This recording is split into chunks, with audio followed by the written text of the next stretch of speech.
சாதனா அவர்களே, நீங்கள் வந்திருப்பது எனக்கு எல்லையில்லா மகிழ்ச்சி.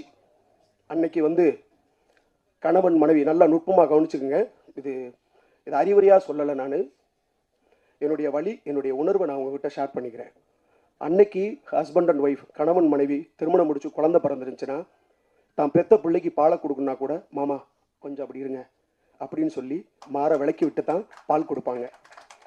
ஆனால் இன்னைக்கு நீ யூடியூப்ல எங்க போன அவன் ஓப்பனா ஏதோ உலகத்தினுடைய பிம்பம் மாதிரி காட்டுறாங்க. இதெல்லாம் எப்படி? இது என்னன்னா, இதை கேட்கறதுக்கு சிரிக்கிற மாதிரி இருக்கும். அதனுடைய நுட்பமான விஷயத்தை நீங்க புரிஞ்சீங்கன்னா அதை இனிமேல் செய்ய மாட்டாங்க. அப்படி இருக்கிறாங்க. இன்னைக்கு சாதனா அவர்கள் தனக்கு இருக்கிற திறமையை வைத்து அவ்வளோ ஃபாலோவர்ஸ் வச்சு இன்னைக்கு அவங்க கிராமத்திலே அவங்க கட்டியிருக்க வீடு பெரிய வீடா இருக்கும்னு நினைக்கிறேன். சந்தோஷம், வாழ்த்துக்கள். ஆனால் அதே சமயம் நீங்க நிறைய வீடியோஸ் போடுறீங்க. வாய்க்காட்டு